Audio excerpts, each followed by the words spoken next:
আসন্ন জাতীয় সংসদ নির্বাচনকে সামনে রেখে ভোট কেন্দ্রের চূড়ান্ত তালিকা প্রকাশ করেছে নির্বাচন কমিশন। আগামী নির্বাচনে মোট ভোট কেন্দ্র ৪২,৭৬১টি। সোমবার দুপুরে রাজধানীর আগারগাঁওয়ে নির্বাচন কমিশনের কার্যালয়ে ব্রিফিংয়ে তথ্য জানান সিনিয়র সচিব আক্তার আহমেদ। তিনি জানান, নির্বাচনে মোট ভোট কক্ষ ২,৪৪,৬৪৯টি। এছাড়া নতুন রাজনৈতিক দল ও দেশীয় পর্যবেক্ষক সংস্থার নিবন্ধন চলতি সপ্তাহেই হবে।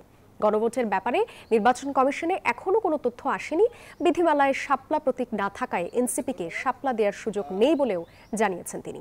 নির্বাচন কমিশন স্ববিবেচনায় অন্য প্রতীক দিয়ে গণবিজ্ঞপ্তি জারি করবে।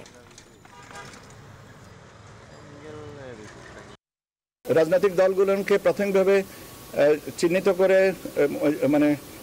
মনে করি যে এরা নিবন্ধন পাওয়ার যোগ্য, তাদের বিজ্ঞপ্তি দিতে হবে। সেই বিজ্ঞপ্তির সময় তাদেরকে প্রতীক চিহ্নিত করেই বিজ্ঞপ্তি দেওয়া হবে। এই ব্যাপারে নির্বাচন কমিশনের অবস্থান যা বলা হয়েছে, এখান থেকে এখনো পর্যন্ত আমার কাছে বিকল্প কোনো প্রস্তাব দেওয়ার বা কথা বলার কোনো তথ্য আমার কাছে নেই। কাজে নির্বাচন কমিশন যেটা বলেছে যে তারা স্ববিবেচনায় নিজের একটা প্রতীক বরাদ্দ করে দিবে, সেটাই হচ্ছে এখনকার পর্যন্ত অবস্থান। বান্ডেল থাকলে প্রতি সেনমানিতে টাকা বাঁচবে। বিকাশ সেনমানি বান্ডেল কিনে জিতুন প্রতি লেনদেনে।